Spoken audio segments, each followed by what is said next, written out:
شاه ولی الله صاحب رحمت الله علیه فرمای وی زما د والد صاحب شاه عبدالرحیم صاحب رحمت الله علیه یو شاګرد زوړ بیا عالمو هغه به اکثر مونږ سره راته د والد صاحب د وفات نه وروسته به مونږ سره راتلو. شاه صاحب وایي شاه صاحب فرمایي چې ورځ زمونږ دغه میلمه د مولوي صاحب راغلی و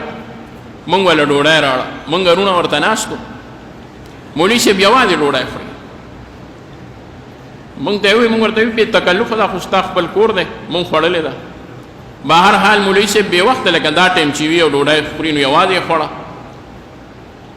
دې کې د مولوي صاحب خبرې کولې او نوړی اوچته کړه او یکدم د مولوي صاحب د لاس چې دی نو دیکړه وخوړه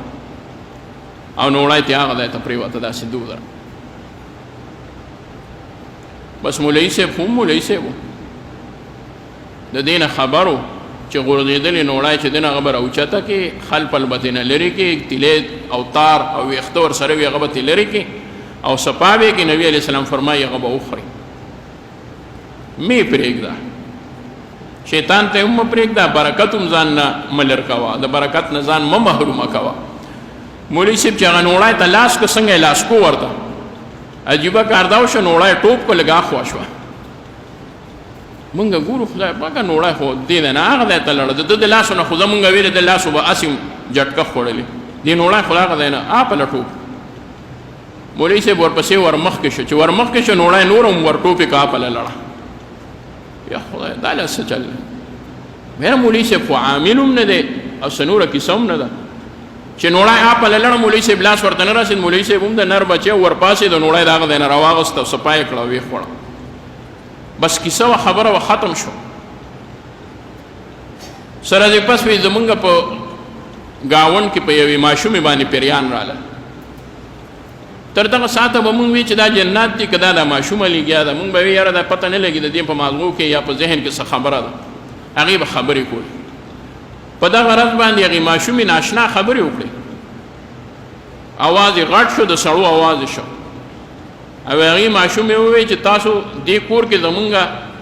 ډېر لوی توهین کېږي او دلته زمونږ حق والی کېږي مونږ ویل چې ستاسو څه حق والی کېږي زما یو ورور یا ما ورته وویل چې ستاسو څه حق والی کېږي دلته ستاسو دې کور کې وی دا کورنۍ چې ده د شاه عبدالرحیم صاحب وی دې کورنۍ کې زمونږ ډېر مخالفت کېږي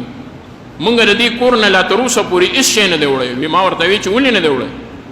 وی چې دلته د نبي علیه السلام په سنتو دومره عمل کېږي چې د هغې په وجه مونږ ته په رزق کې هم څه نه میلاویږي او په خوراک څښاک کې هم څه نه میلاویږي وی ما ورته وی چې دا تاسو څه پورې ووایي وی هغې ماشومې د خولې نه هغې جن خبره وکړه وی چې تېرو ورځو کې ستاسو یو میلمه راغلی و مونږ وی چې ماشومې ته د دې کیسې څه پته ستاسو یو میلمه راغلی و او هغه ډوډۍ خوړه نو مونږ وی چې یاره راشه نور څه نه دي دی خو خبرو باندې دی نو د ده د لاسو نه نوړی وغورځېږي نو دی به وایي چې دا وغورځېده نو هغه به مونږ شي ځکه نبي علیه السلام فرمایي چې نوړی دې راوچته نه کړه هغه د شیطان شو نو مولوي صاحب داسې سړی و چې بس هغه ورپسې لاس اوږد کړ نو وی مونږ وی چې اوس خو داسې هم کار کړی دی هغه جن وی نو وی مونږ هغه نوړی نور هم اپله کړه وی نور اپله کړه مولوي صاحب ورپسې اپله لاس راووت چې مونږ ته نور هم اپله کړه مونږ وی دی دو روزګار نه چې ډوډۍ نه راپاسي نوړی پسې خو یا د نر بچی نوړی پسې راپاسېد چې دا د سنت طریقه ده دا به ژوندی کوم مونږ په هغې باندې دغه مولوي صاحب نه سیوا تاسو نه خفه یو وی بیا یې بله کیسه وکړه وی چې هغه بله ورځ ګازرې وې ستاسو کور کې خوړی شوې وی مونږ وی چې مونږ به پکې څه وخورو وی تاسو هغه هم صفا کړئ او هغه هم تقسیم کړئ چې اسراف دی چې مونږ دا غورځو هغه هم زمونږ د رزق نه واصل نو مونږ ځکه ستاسو مخالف شاه ولی الله صاحب رحمت الله علیه فرمایي ما ته په دغه ورځ پته ولګېده چې دا شیاطین او جنات په دې خوراک څښاک کې څنګه تصرف کوي تاسو وایئ مونږ د خپل رزق نه خبرېږو چې په هغې کې شیاطین څومره تصرف کوي دومره دومره پیسې خلک اخلي د دنیا تنخواګانې اخلي هغه یې ښه نه شو مونږ یې سودایان کړو چې دی د دورو پیسو سره کوي څه 15 لکه تنخوا 2 لکه تنخوا په هغې کې بیا قرضداره غنم اخلي اوړه اخلي غوښې راړي کور ته او میلمه پکې څه نه مومي دا څه شي برکت دې ختم شي چې برکت ختم شي بیا تشه ډوډۍ خوړی شي بس خلک ډرکي کوي الحمدلله نه وایي د سنت عمل پکار الله دې زموږ ستاسو د سنت اعمال نصیب کړي او ذکر چې کوو نو الله رب العزت به مو دنیا هر کار په عبادت کې راولي هر کار به مو د الله رب العزت د برکاتو نه ډک وي الله دې زموږ ستاسو په هر څه کې برکت نصیب کړي دا مې درته دې پورې وی چې بسم الله څومره برکت ده خو به هر حال